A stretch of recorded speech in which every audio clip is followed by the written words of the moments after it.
Private का बहुत मतलब वर्कलोड था सर, वहाँ पे बहुत ज्यादा वर्कलोड था सर। और उसके बाद में जैसे अपोलो में गया तो वहाँ पे भी सर ओटी के अंदर 8 आवर्स की ड्यूटी रहती थी वहाँ पे। और कोई वो नहीं था, लिमिट नहीं था कि अपना को इतने बजे फ्री हो जाएंगे। वहां पर रात को 11:30 बजे फ्री होते और घर पहुंचते पहुंचते 12-1 बजे जाते थे सर।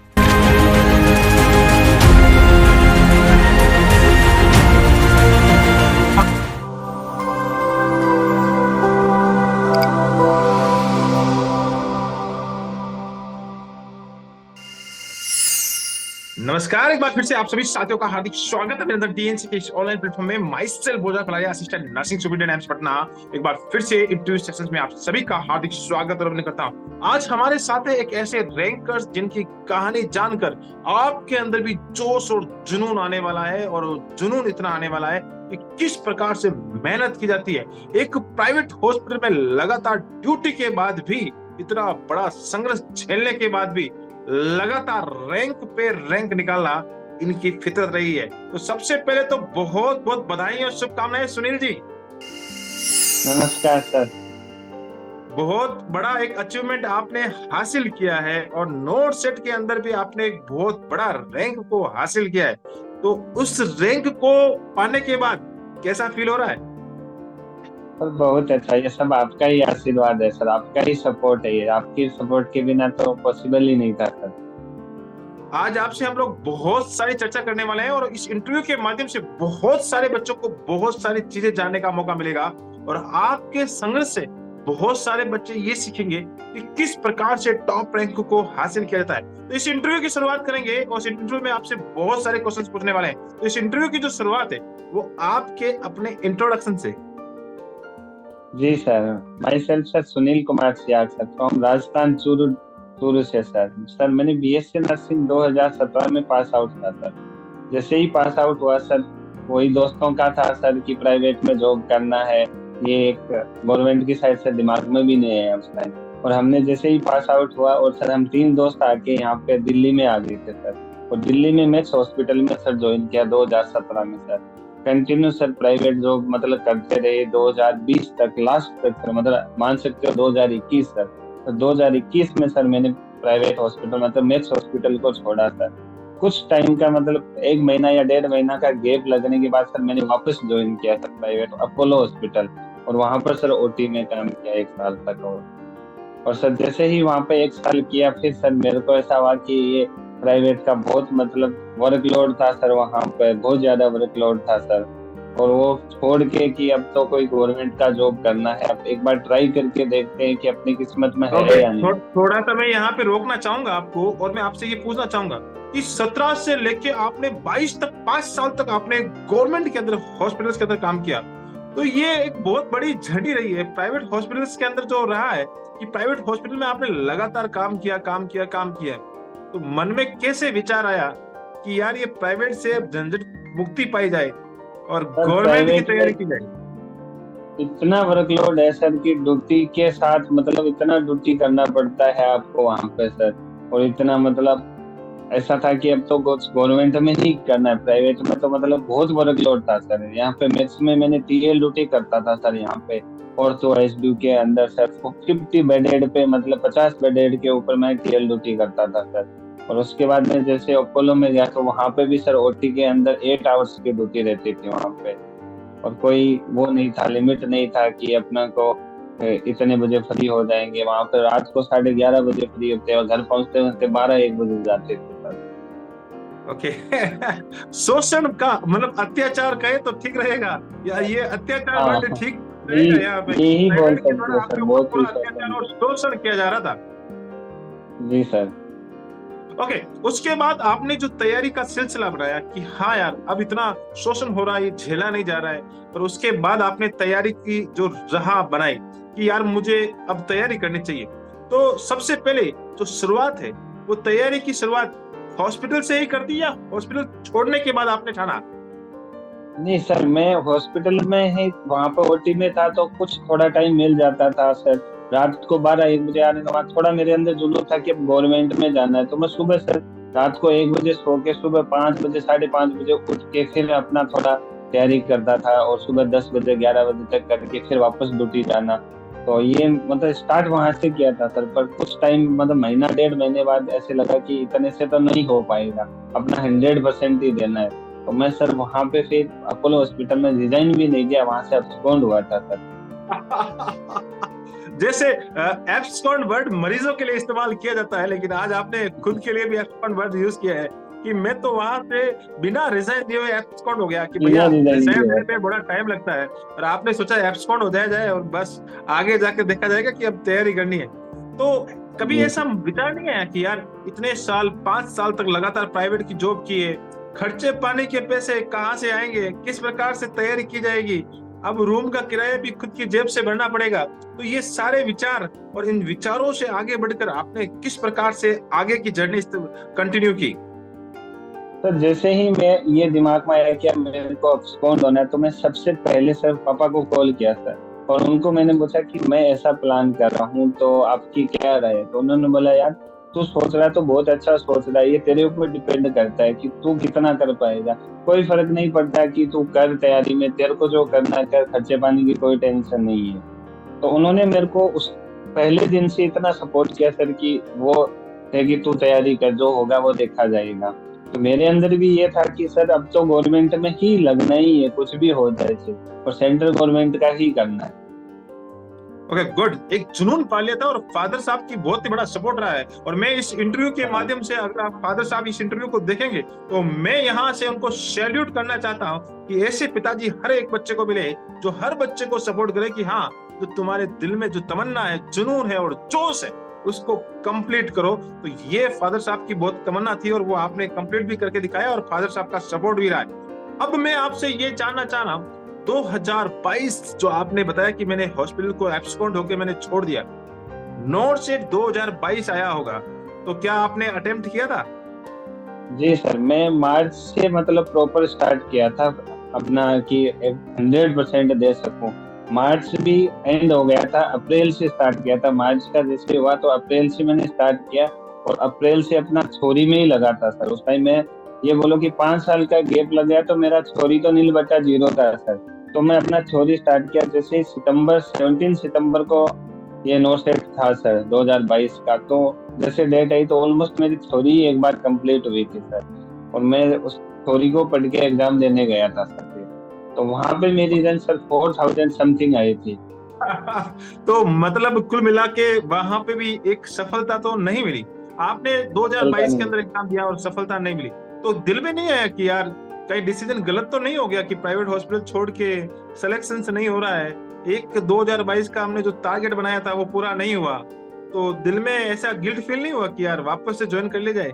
सर एक नहीं, एक मेंटली मतलब था कि जॉबलेस है, मैं मैरिड भी हूँ, तो सर ऐसा सा था कि थोड़ा है। तो फिर भी एक मैं जब भी पापा से बात करता था तो वो यही बोलते यार तुम टेंशन मत लो, तुम लगे रहो। तो अभी जब फर्स्ट अटेम्प्ट में जब तू 4000 रैंक लेके आओ तो 100% सिलेक्शन होगा।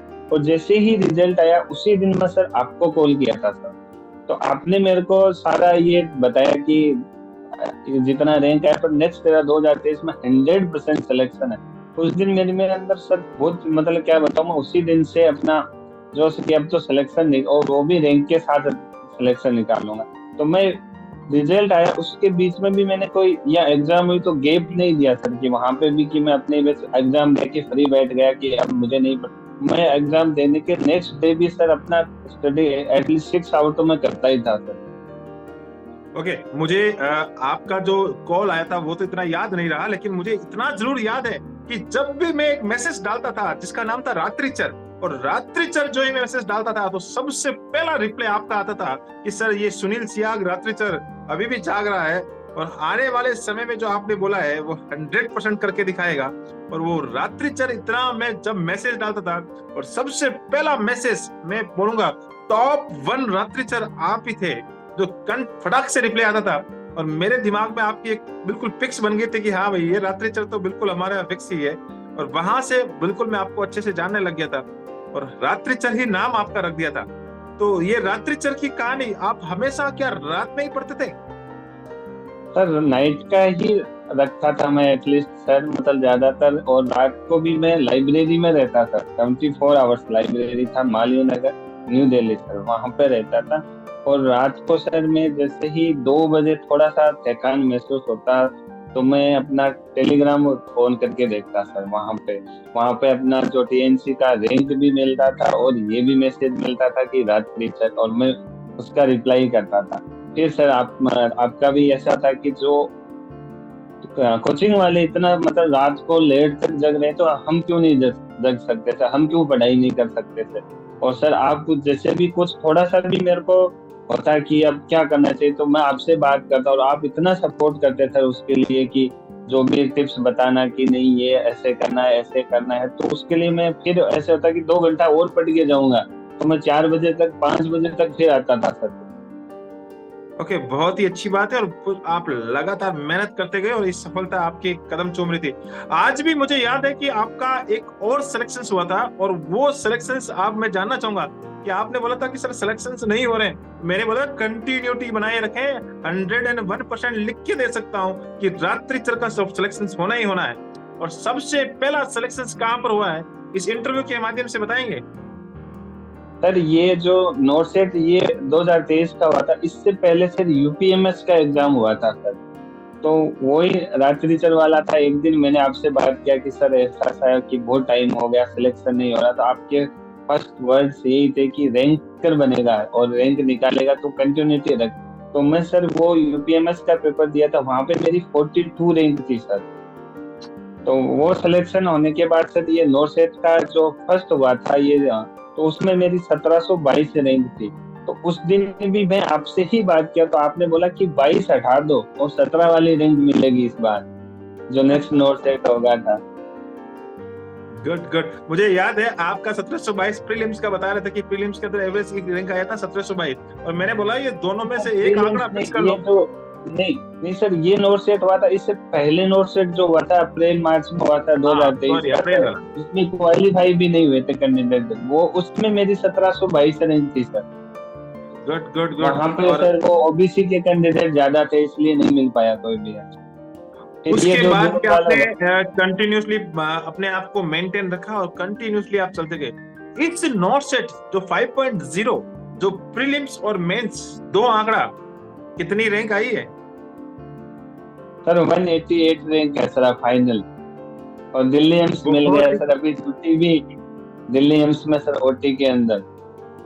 गुड। आपने बोला था कि सर मैं ड्यूटी ज्वाइन करने के बाद इंटरव्यू दूंगा, और मेरा एक सपना है इंटरव्यू देने का, वो सपना आज पूरा हो रहा है। और ऑल इंडिया रैंक 188 के साथ आप पे, मैं तो आपको नाम रात्रिचर ही रखूंगा, हमेशा मेरे दिल में टॉप 1 रात्रिचर के नाम से आप जाने जाओगे। और ये बिल्कुल अच्छा नाम है, क्योंकि आपने इतनी मेहनत की। और मैं देख रहा था कि आपके जो वीडियोस आप मुझे लाइब्रेरी से भेज रहे थे कि सर ये लाइब्रेरी पूरी खाली पड़ी हुई है और मैं अकेला यहाँ पे इस लाइब्रेरी के अंदर पढ़ रहा हूँ, तो वो वीडियो मुझे आज भी मेरे पास टेलीग्राम में सेव है। तो जब भी मैं आपकी याद आती है तो वो देखता हूँ कि हाँ यार, कितना बच्चे ने मेहनत की थी और उस मेहनत का परिणाम आपको मिला। अब मैं आपसे जानना चाह रहा हूँ कि एग्जाम हॉल का एक्सपीरियंस और एग्जाम देने से पहले का एक्सपीरियंस। जब एग्जाम, बहुत सारे बच्चे इस इंटरव्यू को देख रहे होंगे और इस इंटरव्यू से वो जानना चाह रहे होंगे कि यार इतनी लंबा संघर्ष, 5 साल की मेहनत, 2022 में सिलेक्शन नहीं होना, अप्रैल में 1722 रैंक आ जाना, उसके बाद फिर से थोड़ा सा गैप की वजह से आप रह जाना, उसके बाद भी इतनी मेहनत को कंटिन्यूसली रखना, ये सारा एक बहुत ही बड़ा खतरनाक हिम्मत का बात है। तो ये हिम्मत कहाँ से आती थी? सर ये हिम्मत का एक ही राज था सर, जो टीएनसी का टेस्ट सीरीज था सर, मेरा एक शेड्यूल था कि मॉर्निंग में उठ के सबसे पहले अपना एक टेस्ट सीरीज देना, वो भी लाइब्रेरी में बैठ के, जैसे हम एग्जाम दे रहे हैं सर। तो वो सर जैसे मेरा रूटीन था सर कि जाते ही पहला अपना सेटअप किया और टेस्ट स्टार्ट किया सर। तो उससे सर जो एग्जाम सेंटर में हम बैठ के जो होता है कि कैसे क्वेश्चन आएंगे, कितना टाइम रहेगा या नहीं रहेगा, उसका लिए सर एक रामबाण है सर कि test series, TNC test series. और सर इस बार तो एकदम सेम टू सेम क्वेश्चन भी सर। तो सर मैं यहाँ पर देता था, एकदम टाइम सेट करके देता था। और मैं सर कंटिन्यू, ऐसा भी नहीं है कि टेस्ट सीरीज की एक दिन भी मैंने सेव करके दिया नहीं सर, लाइव देना और रैंक भी आना सर उसके अंदर। उससे भी रात को सर, जैसे रात को 12-1 बजे ऐसा होता कि हमने दिन में क्या पढ़ा, हमने क्या किया, ऐसा होता, तो वो जो रैंक देख के होता कि नहीं हम कुछ तो कर रहे हैं, मतलब ऐसे नहीं है कि अब बेकार में जा, उससे एक इवैल्यूएशन भी होता है पूरे दिन का सर कि हाँ हमने पढ़ा और हमें इतने बच्चों के बीच में रैंक भी आ रही है, तो नोट सेट में भी आएगी। तो वो इस वजह से सर एग्जाम में इतना फील नहीं होता है कि कैसा पेपर आएगा, इतने टाइम में कर पाएंगे या नहीं कर पाएंगे। उस चीज से सर मतलब मैं तो यही बोलूंगा सर 100% ये जो हर बच्चे के अंदर रहता है, और इस मेंटल प्रेशर की वजह से 5-10 क्वेश्चन हर बच्चे के गलत होते हैं, और वो क्वेश्चन से बचने के लिए यही इलाज है सर कि अपना एक कंटिन्यू क्वेश्चनों की प्रैक्टिस करेंगे, उससे हमें रैंक भी मिलेगी और डेली अपना इवैल्यूएशन भी कर पाएंगे। तो वो वहां पे पेपर देने बैठेंगे तो उतना फील नहीं होगा कि हम नोट सेट का दे रहे हैं कि टीएनसी का दे रहे हैं। मैं तो यही बैठ के वहां पर कि टीएनसी का पेपर देने जा रहा हूँ, और अपना वहां पर गया सेम टाइम, मेरा तो ये भी टाइमिंग रहा कि पेपर का भी टाइम सेम रहता है और वो टीएनसी का भी सेम ही रहता है। तो मैं तो यही समझती कि टीएनसी का पेपर दे के आया हूँ। गुड, आपने टीएनसी का पेपर दिया और एक बहुत जबरदस्त आपने एक लाइन बोली है, वो मैं आपको कंक्लूड करना चाहता हूँ सारे बच्चों को इस इंटरव्यू के माध्यम से। एक भी दिन आपने बोला कि एक भी दिन ऐसा नहीं गया कि मैंने पेपर सबमिट कर दिया। सारे पेपर आपने लाइव पेपर दिए, ये बहुत ही बड़ी ये मेहनत को दर्शाता है कि एक ठान लिया ना, तो ठानने के बाद आपने इतनी जबरदस्त मेहनत की है, हमेशा लाइव पेपर दिया और अपने आप को इवेल्युएट किया। एक बहुत ही जबरदस्त बात बताई, और ये हर बच्चा, जो मैं गारंटी ले सकता हूँ, आज ताल ठोक के बोल रहा हूँ कि जो बच्चा इस कंटिन्यूसली टेस्ट को फॉलो कर लेगा, मैं वादे के साथ बोल रहा हूँ, रैंकर्स बनेगा ही बनेगा। अब बात करते हैं एग्जाम हॉल की। एग्जाम हॉल में जब आप एग्जाम दे रहे थे तो कैसा लग रहा था कि हाँ टीएनसी का पेपर ही चल रहा है, हूबहू क्वेश्चंस? सर मैं एग्जाम से जैसे ही घर पर पहुंचा तो आपसे ही बात किया था, और मैंने यही बोला था सर कि मैं जो स्टार्टिंग के 50 क्वेश्चन है वो 29 मिनट में अटेम्प्ट कर चुका था सर। 29 मिनट में 50 क्वेश्चन अटेम्प्ट हो चुके। वो उसका भी यही था कि जो दिल्ली का प्रैक्टिस होना, टेस्ट और same to same question sir मिलना। तो जो आगे के 50 क्वेश्चन थे उसमें भी मेरे को बेनिफिट ये मिला कि मैं हाँ टाइम बचा है, अपने पास बहुत टाइम पड़ा है, क्योंकि इस बार ऐसा था कि सिनेरियो बेस्ड क्वेश्चन आने वाले हैं, सिनेरियो बेस्ड उसकी वजह से थोड़ा सा वो थे, डिस्टर्ब थे। पर मेरे से 29 मिनट में मैं 50 कर चुका था, तो एक दिमाग में आया कि अभी 1 घंटा पड़ा है अपने पास, 50 क्वेश्चन तो आराम से हो जाएंगे आगे के। तो उसकी वजह से सर वो जो 50 क्वेश्चन है वो भी मैं आराम से कर पाया सर। ओके, कहने का मतलब ये है कि हूबहू क्वेश्चंस आपको मिल चुके थे और पहली ही पारी में आपने तो ऐसी बात कही कि ये सचिन तेंदुलकर और वीरेंद्र सहवाग वाली जो जोड़ी हुआ करती थी, धुआंधार बैटिंग करते थे, और विराट कोहली की तरह आपने तो 5 ही ओवर में छक्के मारना शुरू कर दिए। बहुत ही जबरदस्त पारी खेली है शुरुआत के ओवरों में आपने। तो आपने 29 मिनट्स के अंदर ही 50 क्वेश्चन सॉल्यूशन कर लिए और लगातार आपने पेपर को कंप्लीट कर लिया, क्योंकि करना ही था। वो आप ही ने आके बताया था सबसे पहले, मुझे आज भी याद है, आप ही का कॉल आया था कि सर इस पेपर को सर्च कीजिए, इस पेपर में 10 क्वेश्चन तो लाइन टू लाइन मिल चुके हैं। तो वो आप ही की सर्चिंग थी, और आपके जानने के बाद ही मैंने जाके देखा था कि हाँ यार ये रियल में ऐसा हुआ है क्या, और फिर रियल में ऐसा ही होता है, ditto to ditto same question और सेम लाइन के साथ हूबहू मैच करके। बहुत ही, ये तो बहुत ही जबरदस्त। स्टार्टिंग के ही हर कैंडिडेट के साथ ये होता है कि अगर 2 भी क्वेश्चन आ जाए, 1 भी क्वेश्चन आ जाए, उससे भी कितना मतलब कॉन्फिडेंस आता है कि भी सेम क्वेश्चन आ रहे। तो मेरे तो सर स्टार्टिंग में फर्स्ट या सेकंड क्वेश्चन वो ही टीएनसी का ही जो 1-2-3 दिन पहले ही पेपर दिया था, तो उसमें मतलब सेकंडों का भी टाइम नहीं लगा कि करने में क्वेश्चन हो, तुरंत क्वेश्चन हो गए, नेक्स्ट में चले गए। पिछले 50 क्वेश्चन स्टार्टिंग में इतने जल्दी हो गए थे सर। बहुत बहुत बढ़िया, वो प्रैक्टिस थी सर, दिल्ली की प्रैक्टिस थी सर, वो दिल्ली की प्रैक्टिस करना क्वेश्चनों का, उससे इससे मैं तो हर कैंडिडेट के सर एक दिमाग में ये भी आता है, जो बच्चा तैयारी करता है, कि वो टेस्ट दे दे के ऐसा आता है कि यार ये टाइम खराब हो रहा है, अपना टाइम खराब हो रहा है। तो मेरा तो ये मान है कि वो टेस्ट देने के बजाय बाद में क्या बुक से क्वेश्चन करेगा वो, तो उस टाइम भी तो टाइम खराब होगा उनका। इससे अच्छा कि वो जो लाइव टेस्ट है वो आराम से अपना टाइम और आराम से निकाल के टाइम एकदम सेट करके क्वेश्चन दो, जिससे सर एग्जाम सेंटर पर भी दिमाग पर ये नहीं होगा कि पेपर कैसा आएगा, अपने पास टाइम बचेगा या नहीं बचेगा। बहुत ही जबरदस्त ये टिप्स रहे कि हर बच्चे के लिए इस इंटरव्यू को जो बच्चा देख रहा है, मैं उनको ये बिल्कुल जो आपने ये सजेशंस दिया है, इस सजेशंस को मैं तो ये बोलूंगा कि आप लिख लें, तो बहुत ही बड़ा जबरदस्त रहेगा कि लाइव पेपर देना है, और लाइव पेपर को माइंड सेट होता है कि हाँ पेपर चल रहा है, और पेपर जब चलता है और उस समय आप टाइम, ऐसा बच्चे, बहुत सारे बच्चे सोचते हैं कि टाइम खराब हो रहा है, टाइम खराब हो रहा है, वो टाइम खराब नहीं हो रहा है, वो टाइम यूटिलाइज हो रहा है। हाँ, कि वो तो सर टाइम अच्छे से हो रहा है, अपन जो कर रहे हैं बहुत सारी चीज एक साथ हो रही है सर, टाइम भी मेंटेन हो रहा है, अपना क्वेश्चन भी हो रहे हैं, हर चीज हो रहा है। अब बुक में से करते हैं सर, 10 क्वेश्चन पढ़ने के बाद ऐसा होता है क्या करें क्या करें कहीं पे, और एटलीस्ट वहां पे 1.5 घंटे या 90 मिनट का करें तो कितने अच्छे से कर रहे हैं सर। वो एक उससे एक दिन में नहीं होता, पर एक दिन जाके उसका बेनिफिट जरूर मिलता है सर। ऐसा नहीं 2 दिन टेस्ट दे के कि हाँ मैं 2 दिन टेस्ट दे दिया, अब आगे पता नहीं मेरी तो रैंक नहीं आ रही, पर उसमें भी सर इम्प्रूवमेंट जैसे कंटिन्यूटी बनी रहेगी तो 100% एक दिन टीएनसी में भी रैंक आएगी, और जिस दिन टीएनसी में रैंक आ गई तो वहां पर तो 100% सिलेक्शन है, मैं तो ये मानता हूँ। बहुत बढ़िया, बहुत बढ़िया। अब मैं एक चीज और जानना चाह रहा हूँ, एग्जाम देने के बाद जब आप घर पे आए तो क्या लग रहा था कि यार इस बार इतनी बढ़िया रैंक आ जाएगी, या सिर्फ सिलेक्शन तक सोच रहे थे?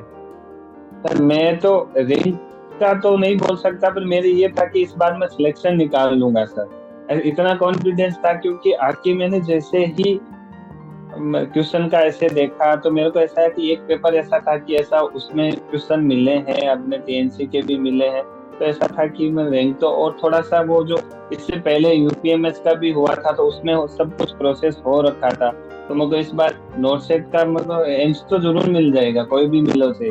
तो इतना तो कॉन्फिडेंस था, वो भी कॉन्फिडेंस का भी वही रीजन था कि सर कंटिन्यू टेस्ट देने की वजह से ही था, कि जो डेली टेस्ट देख के रात को रैंक आती है कि हाँ इतनी रैंक आ रही है तो वहां पे भी मिल जाएगा अपने को। ओके, एक जब रिजल्ट आया और रिजल्ट के अंदर 188 रैंक, तो सबसे पहले किसने देखा? आपने देखा या किसी दोस्त ने आपको बताया कि भैया सुनील जी नहीं इतनी सर, रैंक आ गई है? सर मैंने देखा, वो सबसे पहले देखा, और मैं भी सर सीरियल नंबर देख रहा था सर, जैसे रिजल्ट आया तो सीरियल नंबर था वो 5000 कुछ ऐसा था, तो मुझे इस बार भी रह गई, इस बार भी नहीं मिली। फिर मैं थोड़ा आराम से पानी वानी पी के मुझे एक बार और देखते हैं, जो अपना कॉन्फिडेंस था कि नहीं रैंक तो एक बार, तो फिर देखा 188 था, तो मैंने तुरंत आपको कॉल किया कि सर 188 रैंक है। तो पापा भी वहीं पे बैठे थे, मम्मी भी वहीं पे बैठे थे, घर पर ही था मैं सर उस टाइम में। तो मैंने उनको बताया तो उन्होंने बोला मेहनत की हुई एक दिन तो काम आती है, बेकार कभी नहीं जाती। तो वो ही हुआ सर, मतलब। बहुत ही जबरदस्त। आपने पहले सीरियल नंबर देखा, उसके बाद आपने रैंक को देखा, और रैंक देखो यही होता है कॉन्फिडेंस, इसे ही बोलते हैं कॉन्फिडेंस, कि भैया इतना तो पीछे नहीं हो सकता, रैंक तो कहीं ना कहीं आगे ही है, एक बार फिर से खुल के देखता हूँ। और 188 रैंक मिलती है, और बहुत ही बड़ा सपना आपने अपना माता पिता का पूरा करके दिखाया। और मैंने जो आपको पहले ही बोल दिया, एक दिन आपको रैंकर्स बनना है, और जल्द ही रैंकर्स बना के दिखाऊंगा, और वो मेरा सपना भी पूरा हुआ। और जिस दिन आपका मैसेज आया था कि हाँ रात्रिचर इस बार 188 रैंक लेके आया है, तो मुझे बहुत ही जबरदस्त खुशी हुई थी, और मैं बता नहीं सकता कि किस शब्दों में यहाँ बयां करूं, क्योंकि जब इतना मेहनत करते हैं बच्चे, और उस मेहनत को जब परिणाम बदलती है तो टीचर को भी उतनी ही खुशी होती है। तो लास्ट में मेरा आपसे एक बहुत ही जबरदस्त है और बहुत ही शानदार सवाल है। ये सवाल ऐसा है कि आने वाले जितने भी फ्यूचर नर्सिंग ऑफिसर्स है, इस समय इस इंटरव्यू को देख रहे हैं, उनका जो ये आपका ये क्वेश्चन है, उनका ये जो जवाब रहेगा उनके फ्यूचर को डिसाइड करेगा। तो ये जो मेरा क्वेश्चन ये है कि आप उनके लिए क्या सजेशन देना चाहेंगे? वो सभी बच्चे ये जानना चाहते हैं कि सुनील सिहाग से कि ये जो 188 रैंक आई है, और इस 188 रैंक से भी हम एक अच्छी रैंक लेके आए, उसके लिए हमें टिप्स, सजेशन या रामबाण दे दीजिए। सर इसका रामबाण यही है कि हमने अगर मान लिया कि हमें गवर्नमेंट जॉब चाहिए और रैंक के साथ चाहिए, तो सर किसी की नहीं सुनना, अपने ही अपना 100% देना है। अब में भी हो सकता है जैसे मेरे साथ हुआ कि थोड़ा टाइम लग जाए कहीं पे, हम जैसे कई बहुत सारे बोलते हैं कि 6 महीने में हम सिलेक्शन करवा देंगे, ये करवा देंगे, में भी हो सकता है 1 साल लग जाए, 1.5 साल लग जाए, इससे ज्यादा नहीं लगने साला। मैंने भी 5 साल के बाद जीरो से स्टार्ट किया सर, थोड़ी कुछ भी नहीं था, और उसके बाद मैंने ये किया तो 1.5 साल या 2 साल के अंदर अंदर मैं सर रैंक निकाल लिया। तो अगर हमने ठान लिया और अच्छी सी प्रैक्टिस की और अच्छे गुरुओं का सर अपना आशीर्वाद रहा, तो 100% सर सिलेक्शन रहेगा सर। बहुत ही जबरदस्त बात बताई है। ठान लिया तो ठान लिया, जब ठान लिया तो 101% जीत तय होती है, और वो जीत हमेशा तय हो ही जाती है कि अगर आपने अपना जैसे लक्ष्य मैंने फिक्स ठाना बना था सर कि मैं सर डीवी करवा के ही घर जाऊंगा सर, चाहे कहीं पे भी हो, चाहे यूपीएमएस का डीवी होने के बाद ही मैं घर पे गया था कि हाँ मैं एक जॉब मेरे पास है, और मैं सर डीवी करवाने के बाद ही घर सब कुछ सर अपना छोड़ दिया था कि हाँ मुझे बस एक पीछे ही पढ़ना है, बस जॉब भी चाहिए, गवर्नमेंट ही चाहिए। तो उसके अगर हमने मान लिया तो सर मिलता ही है। पर मेहनत की हुई सर बेकार नहीं जाती, कभी उसका फल मिलता ही है सर। बहुत ही जबरदस्त बात बताई है कि आपने ठान लिया था कि मुझे एक डिग्री करवा के ही घर पे जाना है और वो नौकरी लेके ही घर पे जाना है, तब तक मैं घर पे भी नहीं जाऊंगा। और वो आज भगवान भी हमेशा मैंने बोला है, जैसे आप सोचते हैं वैसे ही तथास्तु बोलता है, और वो तथास्तु वाली बात बिल्कुल फैक्ट हुआ।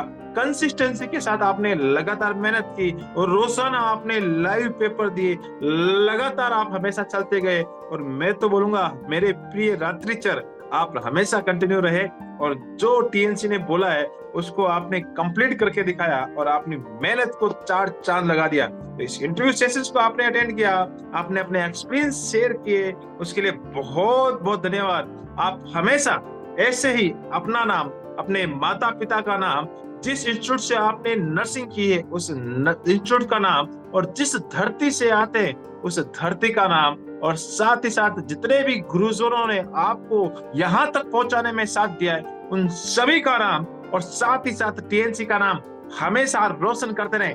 जय हिंद, जय भारत, वंदे मातरम। Thank you so much. Thank you sir.